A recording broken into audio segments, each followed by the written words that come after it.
الله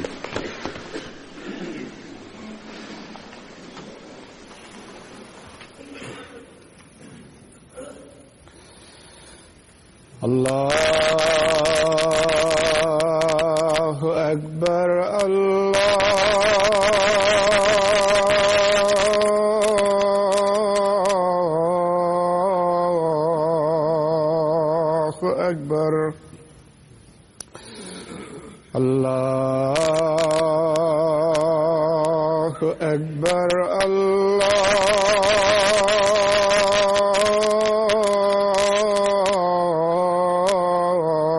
الله أكبر أشهد أن لا إله إلا الله أشهد أن لا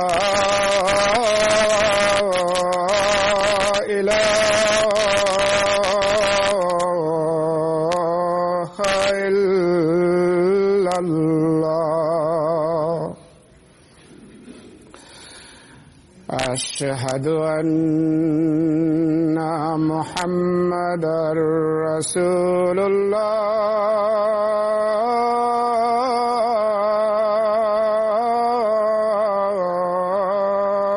الله أشهد أن محمدًا رسول الله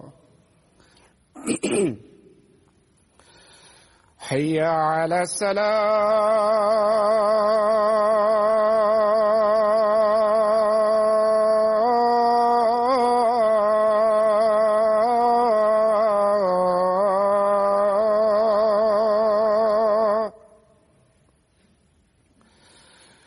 حي على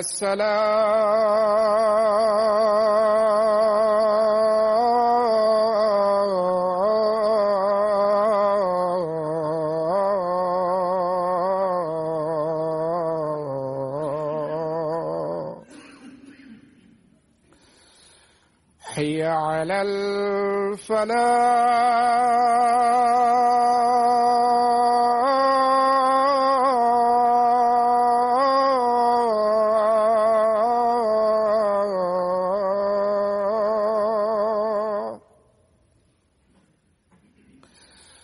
حي على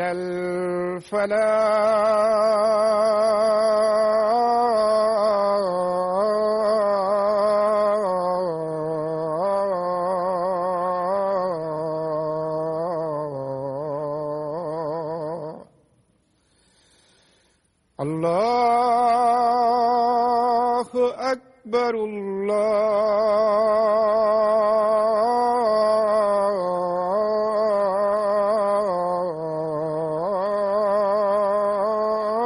الله أكبر لا إله إلا الله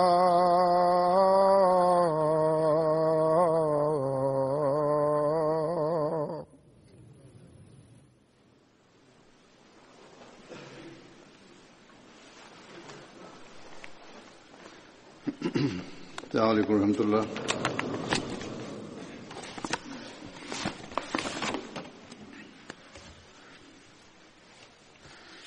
أشهد أن لا إله إلا الله وحده لا شريك له وأشهد أن محمدًا عبده ورسوله أما بعد فأعوذ بالله من الشيطان الرجيم بسم الله الرحمن الرحيم الحمد لله رب العالمين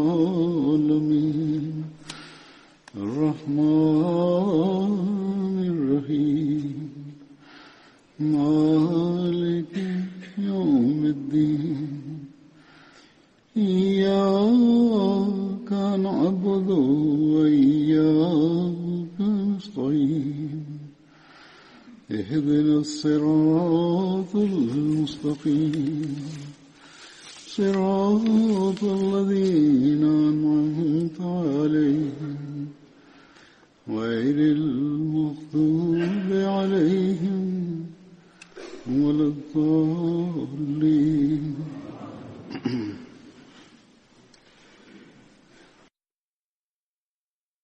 Hazur kaže prvog ashaba časnog poslanika sallallahu alejhi ve sellem, kojeg ću spomenuti danas, je Hazreti Ubejda bin Zeid. On je Ensarija, pripadao je Benu Adžlan plemenu i učestvovao je u bitci na Uhudu i Bedru. Hazreti Muaz bin Rafa prenosi od svog oca da je on pratio časnog poslanika sallallahu alejhi ve sellem jašući na vrlo slaboj kamili zajedno sa njegovim bratom. Oni su putovali prema Bedru i Ubejd bin Zeid je bio također s njima. Kad su stigli do mjesta Beri koje je iza Roha, na tom mjestu je naša kamila iznemogla i sjela je. Hazur kaže, ovaj incident sam već spomenuo ranije dok sam govorio u vezi drugog ashaba. Kako god, on dalje nastavlja s detaljima. Molili smo Allaha: o Allahu, dajemo ti obećanje, ako nas vratiš do Medine, zaklaćemo ovu kamelu i podijeliti njeno meso. U to vrijeme časni poslanik sallallahu alejhi ve sellem je prolazio pored njih i upitao ih je: šta se događa? Oni su rekli sve što se je dogodilo. Poslanik sallallahu alejhi ve sellem je ostao s njima, uzeo je abdest i u vodu je stavio svoje pljuvačke. I onda je naredio njima da otvore usta od kamile tako da je nasuo te vode u njena usta i onda je protrljao tom vodom po kamilinom vratu, ramenima, grbi i po repu. Časni poslanik sallallahu alejhi ve sellem je molio: o Allahu, molim te da Rafi i Halad jašu ovu kamelu i da stignu do svoje destinacije. Onda je časni poslanik sallallahu alejhi ve sellem otišao. On kaže: mi smo krenuli i stigli smo časnog poslanika kod Masnel i naša kamila je išla ispred karavana. Kad nas je časni poslanik sallallahu alejhi ve sellem vidio, nasmijao se. Nastavili smo put do Bedra i kad smo se vraćali iz Bedra, kad smo stigli do mjesta Masala, kamila je opet sjela. Moj brat je zaklao tu kamilu i dali smo njeno meso kao sadaku. I Hazreti Ubejd bin Zeid je bio s nama u toku ovog putovanja. Hazreti Zahir bin Haram el-Ašđaji je ashab koji je učestvovao u bitci na Bedru. On je ashab koji je pripadao Ašđa plemenu. Učestvovao je u bitci na Bedru uz časnog poslanika sallallahu alejhi ve sellem. Hazreti Anas bin Malik prenosi: među onima koji su živjeli na selu bio je čovjek koji se zvao Zahir. On je donosio poklone iz njegovog sela časnom poslaniku sallallahu alejhi ve sellem. Kad se god vraćao kući, časni poslanik sallallahu alejhi ve sellem mu je davao također puno poklona prije nego što bi ga ispratio. I poslanik sallallahu alejhi ve sellem je govorio: Zahir je naš prijatelj iz pustinje, a mi smo njegovi prijatelji iz grada.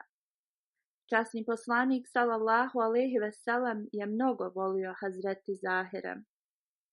Hazreti Zahir je čovjek koji je bio srednjeg izgleda i jednom dok je Hazreti Zahir prodavao svoju robu na pijaci, časni poslanik sallallahu alejhi ve sellem mu je prišao s leđa i zagrlio ga je.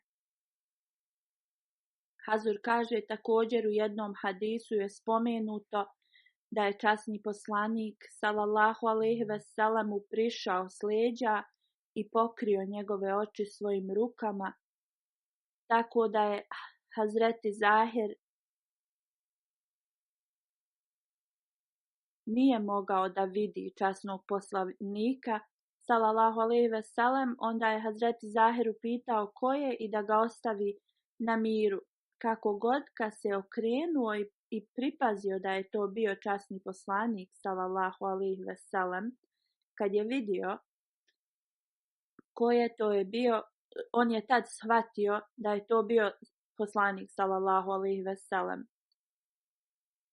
Tad je počeo da trlja svoja leđa od poslanikova sallallahu alejhi ve sellem prsa. Časni poslanik sallallahu alejhi ve sellem šaleći se rekao je: ja imam roba, ko će da ga kupi? Hazreti Zahir je rekao: o Allahov poslaniče sallallahu alejhi ve sellem, nećeš zaraditi na meni, ko bi mene kupio? Časni poslanik sallallahu alejhi ve sellem mu je odgovorio: u Allahovim očima ti si vrlo cijenjen. Hazur onda govori: Hazreti Muslim Maud radijallahu anhu je spomenuo ovaj događaj jedne prilike kad je govorio o pažnji časnog poslanika sallallahu alejhi ve sellem. On piše jednom kad je časni poslanik sallallahu alejhi ve sellem išao na pijacu i vidio je jednog svoga ashaba koji je nosio teret na leđima. Bilo je vrlo vruće vrijeme i od ovog teškog posla njegovo tijelo je bilo prekriveno znojem i prašinom. Časni poslanik sallallahu alejhi ve sellem je tiho prišao njemu i prekrio mu je oči svojim rukama, kao kad se djeca igraju i pitaju da pogodi neko ko je to. Ovako je poslanik sallallahu alejhi ve sellem tiho to uradio i nije govorio. Kad je ovaj ashab dotakao nježne ruke poslanika sallallahu alejhi ve sellem, shvatio je da je to bio poslanik sallallahu alejhi ve sellem i od prevelike sreće je počeo da trlja svoje oznojeno tijelo od poslanikovu sallallahu alejhi ve sellem odjeću. Poslanik sallallahu alejhi ve sellem se smijao i rekao je: imam roba, ko će da ga kupi? Tad je ovaj ashab rekao: o Allahov poslaniče, ko bi mene želio da kupi? Časni poslanik sallallahu alejhi ve sellem mu je rekao: ne govori tako, jer u Allahovim očima ti si vrlo vrijedan. Zato ovi ljudi imaju lekciju da nauče iz ovog primjera u vezi ljubavi koju je časni poslanik sallallahu alejhi ve sellem pružao svima. Časni poslanik sallallahu alejhi ve sellem jednom je rekao: svaka osoba iz grada ima neku vezu s osobom sa sela, a osoba sa kojom porodica poslanika sallallahu alejhi ve sellem ima vezu je Zahir bin Haram. Hazreti Zahir bin Haram se je preselio u Kufu poslije. Hazreti Zeid bin Hatab je sljedeći ashab kojeg ću da spomenem. On je bio stariji brat Hazreti Omera radijallahu anhu i on je primio islam prije Omera radijallahu anhu i on je bio među prvim ljudima koji su se preselili. Učestvovao je uz časnog poslanika sallallahu alejhi ve sellem u bitci na Bedru, Uhudu i Hendeku, to je bitka kod rova. Također je bio prisutan u toku Bejt i Akba i na ugovoru na Hudejbiji. Časni poslanik sallallahu alejhi ve sellem je sklopio bratstvo između njega i Ma'an bin Adi. Ova oba dvojica ashaba su postali šehidi u toku bitke Jamama. Na Uhudu Hazreti Omer radijallahu anhu se zakleo Allahom i rekao Hazreti Zejdu radijallahu anhu, koji je njegov stariji brat. On mu je rekao: stavi moj štit. Hazreti Zejd je stavio njegov štit nekoliko trenutaka i onda ga je skinuo u toku bitke. Kad je to Hazreti Omer vidio, upitao je: zašto si skinuo štit? Hazreti Zeid je rekao: i ja želim da postanem šehid kao i ti. Onda su oba dvojica se borili bez štita. Hazreti Zeid bin Hatab prenosi da je na Hadžatul Veda, zadnjem hadžu, časni poslanik sallallahu alejhi ve sellem rekao: brinite se za svoje robove, hranite ih hranom koju vi jedete i odjevajte ih odjećom koju vi nosite. Urade li grešku koju vi ne možete da oprostite, onda o sluge Allahove, onda ih prodajte, nemojte da ih kažnjavate. U toku bitke Jamama, kad su muslimani se razbježali i bili su dosta nejaki, Hazreti Zeid radijallahu anhu je glasno govorio sljedeću dovu: o Allahu, izvinjavam ti se za one koji su pobjegli i ja sam slobodan od onoga što Musailima Razab i Hakam bin Tufail su uradili. Onda je čvrsto zgrabio zastavu i ušao je u redove nevjernika i pokazao je svoju odličnu spretnost sa mačem, dok nije postao šehid. Kad je Hazreti Zeid bio ubijen, Hazreti Omer radijallahu anhu je rekao: o dragi Allahu, imaj milosti na Zeida. Prestigao me je u 2 dobra djela. On je primio islam prije mene i postao je šehid prije mene.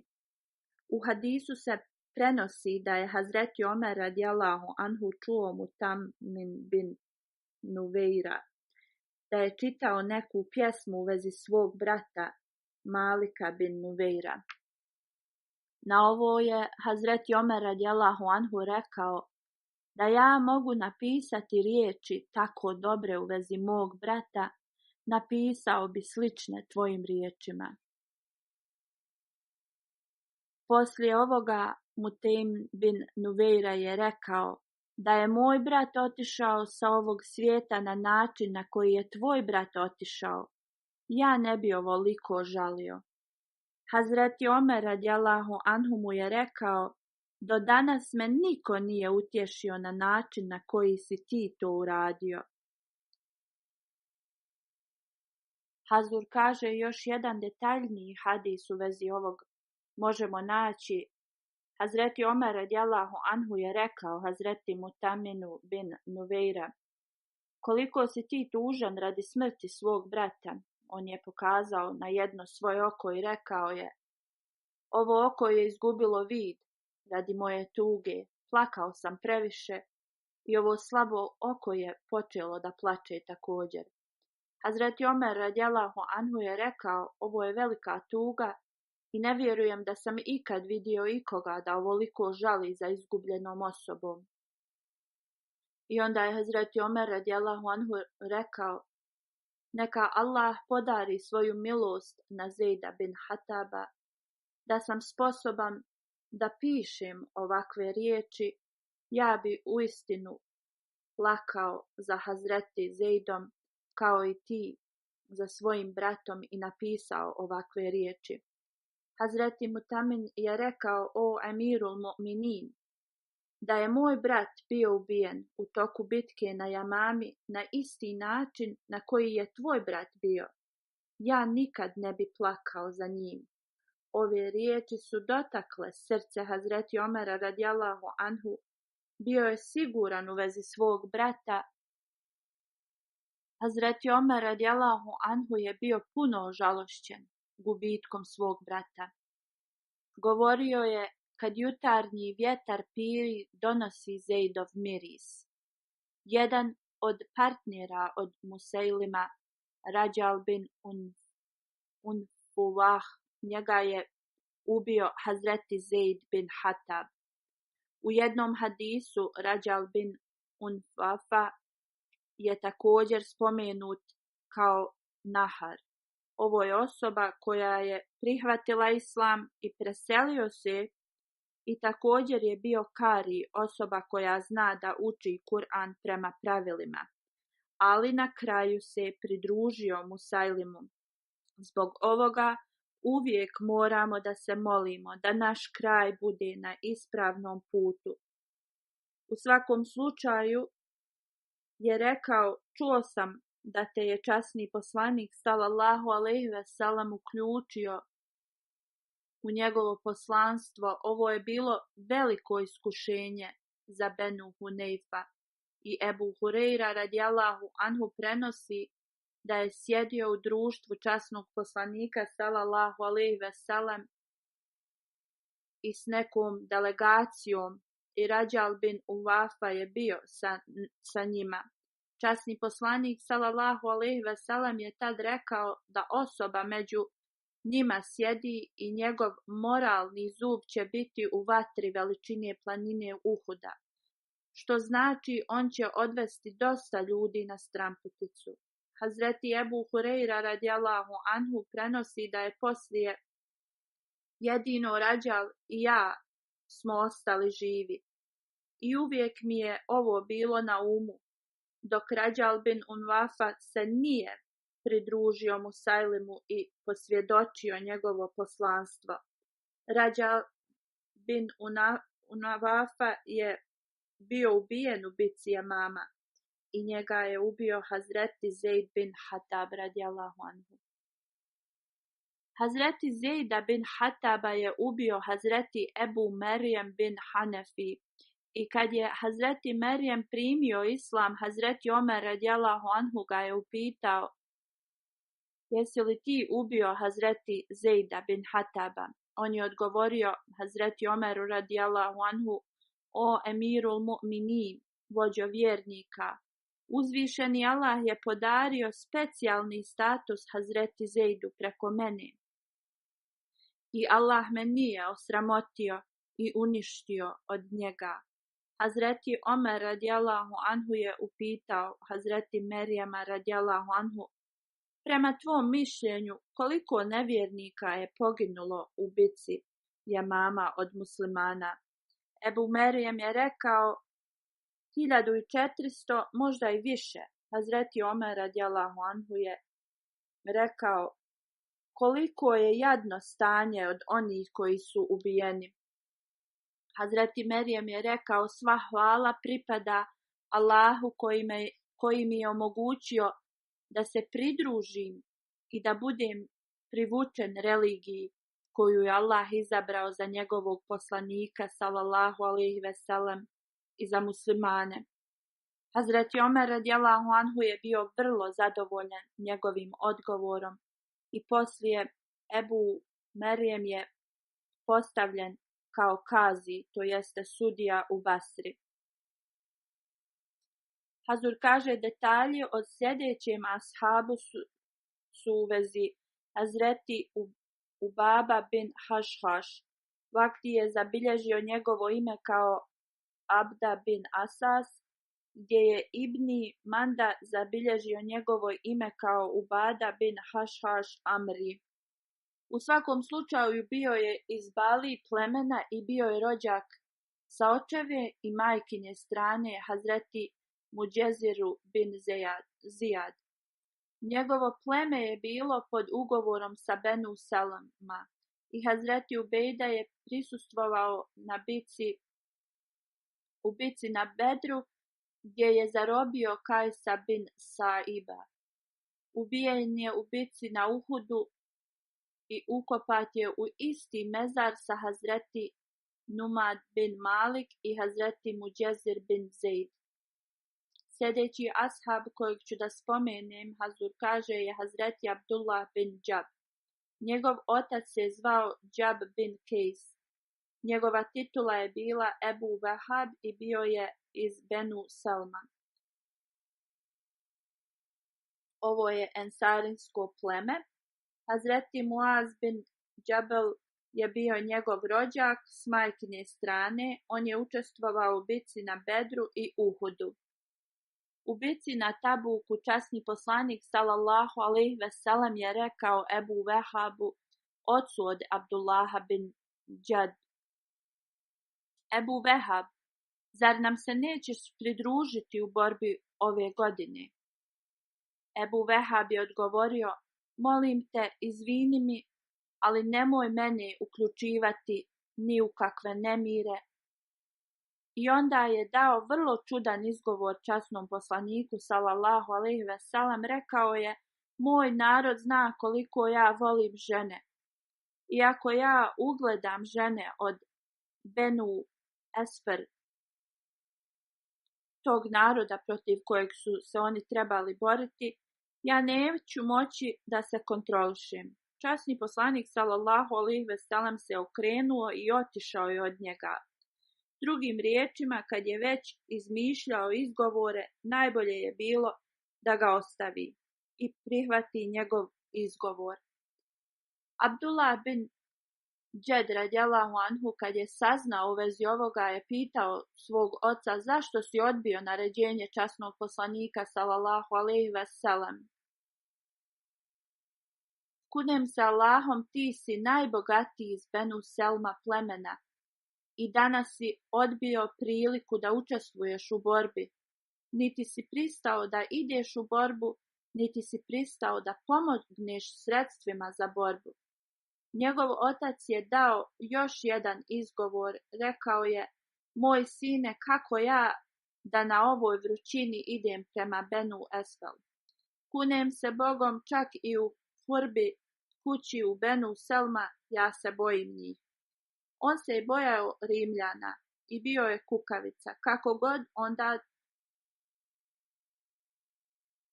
rekao je da ja idem u borbu protiv njih. Moj sine, ja potpuno razumijem vremena i promjene i znam da se situacija mijenja iz dana u dan. Kad je ovo čuo, Hazreti Abdullah je bio vrlo ljut i odgovorio je svom ocu: kunem se Allahom, u tebi je licemjerstvo. Siguran sam da će uzvišeni Allah objaviti časnom poslaniku sallallahu alejhi ve sellem u časnom Kur'anu u vezi tebe, tako da svi mogu da čitaju. Drugim riječima, da će Allah pokazati njegovo licemjerstvo. Kad je ovo čuo, otac Hazreti Abdullaha radijallahu anhu je skinuo cipelu i gađao ga je u njegovo lice. Hazreti Abdullah je otišao odatle i nije odgovorio svom ocu. Također je zapisano na drugom mjestu u vezi licemjerstva od oca Hazreti Abdullaha: u toku Hudejbija ugovora, kad su ljudi uzimali bejat, zakletvu od časnog poslanika sallallahu alejhi ve sellem, Džab bin Kejs nije uzeo bejat, iako je bio prisutan. Rečeno je da se on poslije pokajao i preminuo je u toku hilafeta Hazreti Osmana radijallahu anhu. Hazur kaže: Hazreti Haris bin Aus bin Mauz je sljedeći ashab kojeg ću spomenuti. Saad bin Mauz je bio njegov amidža, koji je bio poglavica plemena Benu Aus. Učestvovao je u bici na Bedru, Uhudu, i spomenuto je da je postao šehid u 28. godini života. Drugi hadis nam govori da nije bio ubijen na Uhudu. Hazreti Ajša radijallahu anha prenosi: poslije bitke na Uhudu pratila sam ljude i čula sam da neko korača iza mene. Okrenula sam se i vidjela Hazreti Sada bin Mauza sa njegovim bratićem Harisom bin Aus, koji je nosio njegov štit. Ovaj hadis nam govori da je bio živ poslije bitke na Uhudu. Rečeno je u vezi Harisa bin Ausa da je ubio Kaaba bin Ašrafa. U toku ovog napada on je bio ranjen u nogu i krvario je iz nje. Ashabi su ga odnijeli do časnog poslanika sallallahu alejhi ve sellem. Kaab bin Ašraf je bio osoba iz Medine, jedan od vladara koji je potpisao ugovor sa časnim poslanikom sallallahu alejhi ve sellem, kako god poslije je pravio mnoge spletke i časni poslanik sallallahu alejhi ve sellem je naredio da bude ubijen. Na drugom mjestu nalazimo detalje u vezi ovog događaja. Zabilježeno je da je kad je Muhammed bin Muslima sa drugim ashabima otišao da ubije Kaba bin Ašrafa, vrh mača od jednog ashaba je udario Hazreti Harisa bin Ausa i ranio ga je. Ashabi su ga u žurbi odnijeli kod časnog poslanika sallallahu alejhi ve sellem. Tad je poslanik sallallahu alejhi ve sellem pomazao svojom pljuvačkom njegovu ranu, on poslije nije osjećao bol. Hazur kaže, ranije sam nakratko spomenuo zašto je Kab bin Ašraf bio ubijen.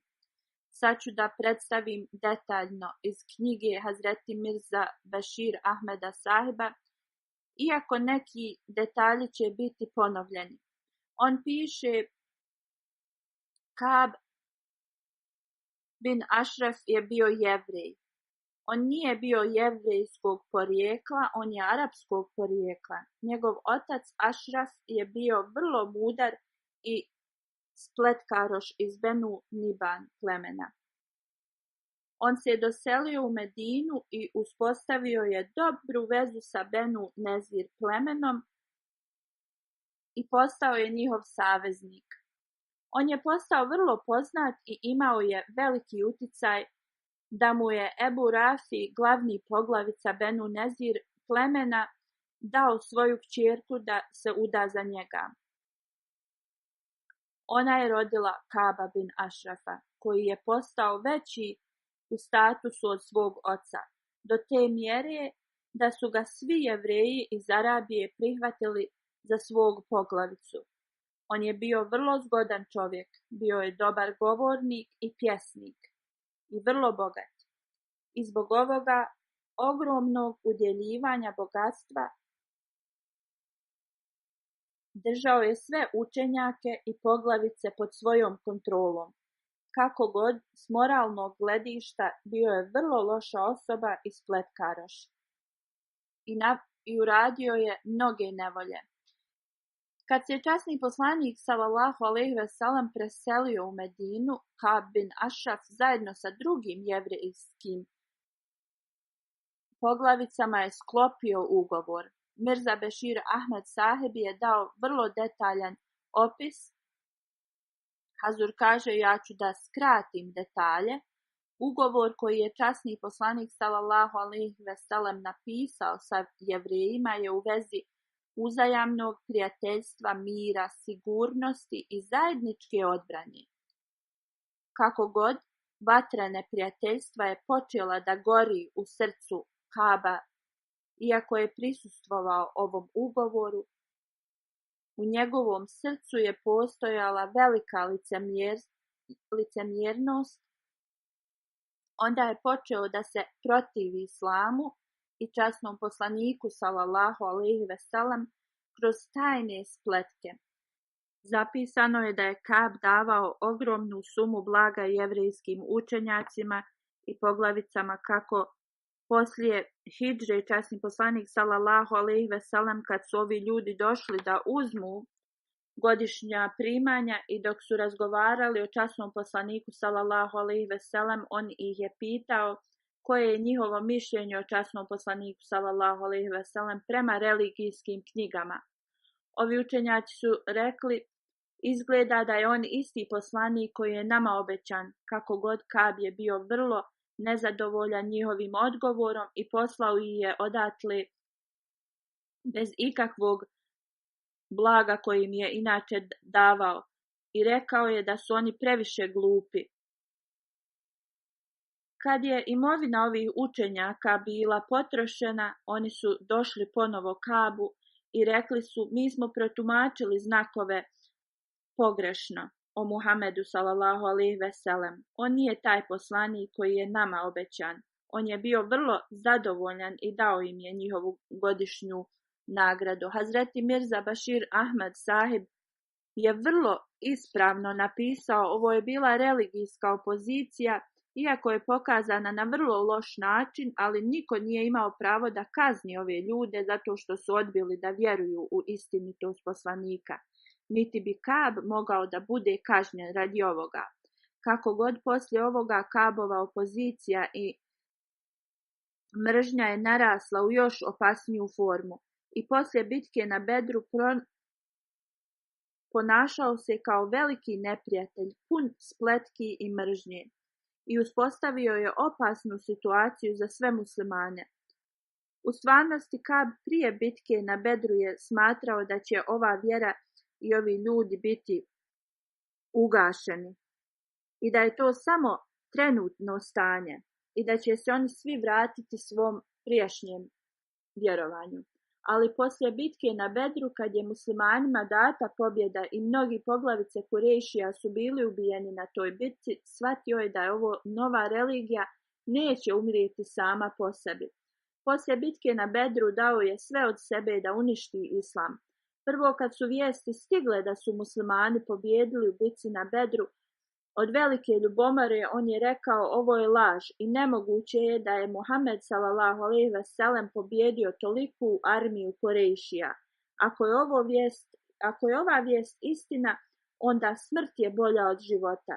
Kad je saznao da su ove vijesti bile istina i kad mu je bilo rečeno da pobjeda na Bedru je ojačala muslimane, on je bio toliko ljut i kad su se muslimani vratili iz Bedra, on se spremio i otputovao je u Meku. I kad je stigao u Meku, počeo je sa svojom propagandom. Kao što znamo, bio je odličan govornik i pjesnik. Razbuktao je vatru mržnje koja je tinjala u kurejšijskim srcima, stavio je žeđ za muslimanskom krvi i osvetom u njihovim srcima. Onda, kad su se njihove emocije zapalile radi njegovog govora, Kab ih je odveo do dvorišta Kabe i dao im je zastor Kabe u ruke i tražio od njih da se zakonu da neće da prestanu dok Islam i poslanik Islama sallallahu alejhi ve sellem ne budu izbrisani sa zemaljske kugle. Hazreti Mirza Bešir Ahmed Sahib dalje govori, poslije kad je uzburkao Mekanlije, onda je njegovo neprijateljstvo odnio prema plemenima u Arabiji i putovao je od plemena do plemena šireći ovu propagandu i mržnju. Kad se vratio u Medinu, pisao je poeziju vrlo vulgarnog jezika u vezi muslimanki i nije poštedio ni žene iz poslanikove sallallahu alejhi ve sellem porodice i objavio je ovu poeziju širom zemlje. Onda je napravio plan kako da izvrši atentat na poslanika sallallahu alejhi ve sellem. On je napravio veliku gozbu i pozvao je časnog poslanika u svoju kuću. I sa nekoliko Jevreja je planirao da ubije poslanika. Ali hvala Allahu, informacije su dostigle i njegov plan je propao. Prema ugovoru koji je časni poslanik sallallahu alejhi ve sellem sklopio sa stanovnicima Medine, časni poslanik sallallahu alejhi ve sellem je bio glavni za odluke prema tom ugovoru. Kad se stanje tako pogoršalo i spletke se počele praviti, izdaja ugovora, časni poslanik sallallahu alejhi ve sellem je izdao nalog da Kab bin Ašraf prema njegovim djelima je zaslužio smrtnu kaznu. Časni poslanik sallallahu alejhi ve sellem je naredio nekoliko njegovih ashaba da ga eliminišu, kako god zbog položaja i pozicije koju je imao Kab, da su zvanično naglasili da je smrtna kazna propisana za njega. Moguće je da je civilni rat mogao da bude započet u Medini i veliko krvoproliće se moglo da desi. Zbog toga je časni poslanik sallallahu alejhi ve sellem bio spreman da uradi sve da zaustavi krvoproliće. Zato je časni poslanik sallallahu alejhi ve sellem naredio da se on ubije u tajnosti. Nekoliko ljudi je poslao da izvrše ovu kaznu. Časni poslanik je dao ovu dužnost ashabu Muhammedu bin Maslima pod instrukcijama Sada bin Mauza koji je bio poglavica Aus plemena. Poslije ovoga Muhammed bin Muslima je rekao: o Allahov poslaniče, da bi ga ubili u tajnosti moramo nešto reći, što znači nešto mu moraju reći da bi on izašao iz svoje kuće. Časni poslanik sallallahu alejhi ve sellem je šutao, nije ništa govorio poslije ovoga. Onda je Muhammed bin Muslima prema instrukcijama Sada i poveo je još nekoliko ashaba sa sobom. Otišli su kod Kaba. Pozvali su Kaba da izađe iz svoje kuće i rekli su mu da naš poglavica Muhammed sallallahu alejhi ve sellem želi sadaku od nas, ali mi nismo u stanju da mu je damo. Da li bi nam dao pozajmnicu?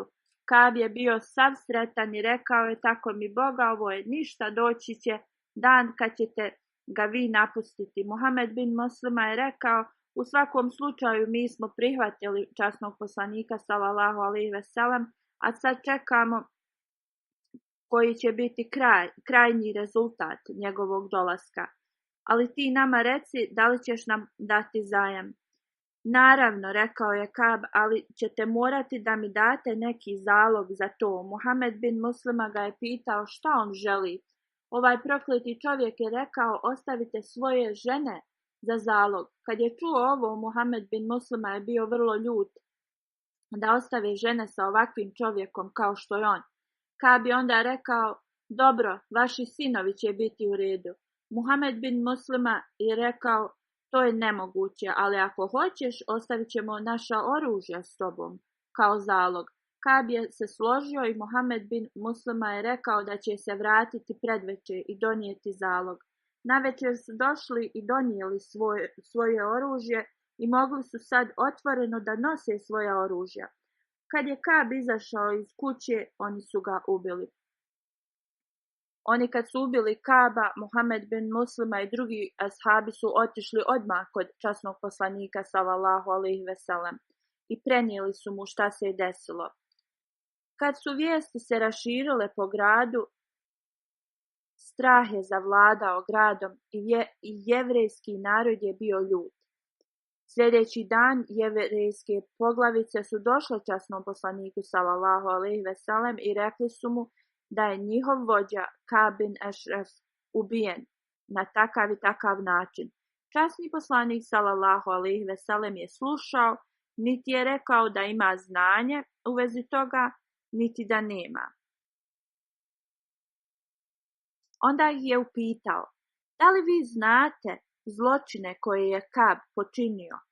Onda je časni poslanik sallallahu alejhi ve sellem naveo sve što je on uradio: kršenje ugovora, podsticanje na rat, korištenje vulgarnog jezika protiv muslimanki i spletke da ubije poslanika i tako dalje. Ovi ljudi su bili uplašeni i nisu rekli ništa. Poslije ovoga njihova ljutnja se smanjila i razumjeli su koji je razlog bio da je ovo bila kazna za ovakav kriminal. Poslije ovoga časni poslanik sallallahu alejhi ve sellem im je rekao: od sada trebamo da živimo zajedno u miru i harmoniji. I nemojte da sadite sjeme mržnje i nereda. Novi ugovor je bio potpisan između Jevreja i muslimana. Jevreji su se složili da žive u miru i harmoniji sa muslimanima i da se drže što dalje nereda i okrutnosti. Ovaj ugovor je bio povrijeđen Hazreti Aliju radijallahu anhu. Nigdje u historiji nije spomenuto da su Jevreji spomenuli ubistvo Kaba bin Ašrafa i da su optuživali muslimane, zbog toga što su svojim srcima znali da je Kab dobio ispravnu kaznu. Hazreti Mirza Bešir Ahmed sahib dalje piše: zapadni historičari su optužili da je časni poslanik sallallahu alejhi ve sellem ubio nedužnu osobu, ali pobijajući ove optužbe on dalje piše: ovo nije bila nepravdena odluka, jer Kab bin Ašraf je uništio ugovor mira sa časnim poslanikom sallallahu alejhi ve sellem, a on je i radio je sve protiv muslimana. Pogotovo on se složio da će biti na muslimanskoj strani protiv svih drugih neprijatelja i da će imati prijateljstvo sa muslimanima. Potpisujući ugovor također je prihvatio da je časni poslanik sallallahu alejhi ve sellem glavni odlučujući poglavica u ovoj demokratskoj državi i da će odluka časnog poslanika sallallahu alejhi ve sellem biti zakonska odluka. Hazreti Mirza Bešir Ahmed Sahib dalje piše da historija nam govori da jevrejski narod radi ovog ugovora je dolazio časnom poslaniku sallallahu alejhi ve sellem i predstavljali su svoje probleme i žalbe. I časni poslanik sallallahu alejhi ve sellem je bio taj koji je donosio zadnji odgovor i sud. U ovoj situaciji kad je izdao zemlju i muslimane i izdao je vladu tog vremena, on je započinjao nerede u Medini i htio je da započne rat i nahuškavao je arapska plemena protiv muslimana. Objavio je vulgarne pjesme protiv muslimanki i planirao je da izvrši atentat na časnim poslanikom sallallahu alejhi ve sellem. Ovo je sve radio kad su muslimani već bili okruženi s mnogim poteškoćama sa svake strane. U ovakvoj situaciji njegova djela su učinila njegovu presudu. I na današnjici kad osoba uradi ovakva djela, zar ovakvoj osobi nije data smrtna kazna? Kako onda neko može optužiti da mu je nepravda bila učinjena? Druga optužba je bila zašto je ubijen u toku noći. U vezi ovoga Hazreti Mirza Bešir Ahmed Sahib piše: trebate da budete svjesni da u to vrijeme nije postojao jedan sud za sve ljude. Iako su izglasali vođu, svako pleme je bilo nezavisno. Dolazili su časnom poslaniku za odluke koje su bile za sve ljude, ali su bili slobodni da rade i odlučuju u svojim plemenima. U ovakvoj državi koji zakon su trebali da koriste da Kab dobije svoju kaznu? Da su se žalili Jevrejima kojima je on bio glavni vođa i koji su prekršili prava ugovora protiv muslimana. Ovo je bilo nemoguće, ili da su tražili pravdu od drugih plemena koja su htjela da napadnu Medinu 2-3 puta u zadnja 3 mjeseca. Ovo su bila njihova plemena i ne bi mogli da dobiju pravdu. Hazreti Mirza Bešir Ahmed Sahib kaže: razmislite o Arabiji u to vrijeme i onda donesite sud u vezi ovoga.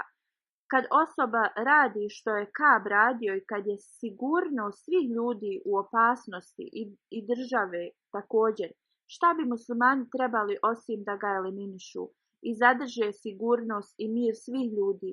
Veća je korist da je ubijen jedan zločinac nego da život mnogih građana koji se drže zakona bude ugrožen i mir zemlje da je uništen. Uzvišeni Allah kaže da širite nered na zemlji je gore od ubijanja. Onda radi ugovora između Jevreja i muslimana, kad su poslanik sallallahu alejhi ve sellem, kad je on doselio u Medinu, poslanik sallallahu alejhi ve sellem nije bio obični građanin i on je bio glavni za Medinu. Tako da je časni poslanik imao vlast da izda naređenje koje je on mislio da je u redu za sve probleme. I što se tiče mira u zemlji, ako je časni poslanik sallallahu alejhi ve sellem odredio smrtnu kaznu Kabu, beskorisno je praviti ovakve optužbe 1400 godina poslije njegove smrti, kad Jevreji tog vremena nisu pravili optužbe. I oni su se složili da je ova kazna bila u redu za zločin koji je on uradio. Hazreti Zeid je bio spomenut u ovom slučaju jer je bio ranjen. Što više, sve optužbe u vezi časnog poslanika sallallahu alejhi ve sellem i protiv islama, da je islam vjera tlačenja, su besmislene. Činjenica je da je Kab sam zaslužio kaznu radi svog ponašanja, a časni poslanik sallallahu alejhi ve sellem je kao vođa te države naredio tu kaznu. Hazur kaže: ja ću da završim današnju hudbu sa ovim detaljem. da uzvišeni Allah uvijek zaštiti islam od ovakvih zlih ljudi, a trenutno stanje muslimana, umjesto da nauče iz primjera iz prošlosti, oni su se upustili u razne zločine i oni su ti koji ih započinju, kao neke muslimanske vlade i druge vlade u svijetu, i da uzvišeni Allah zaštiti islam od svakog zla i da pomogne da prihvate onoga koji je poslat od uzvišenog Allaha kao uputa u ovom vremenu i da preporodi islam.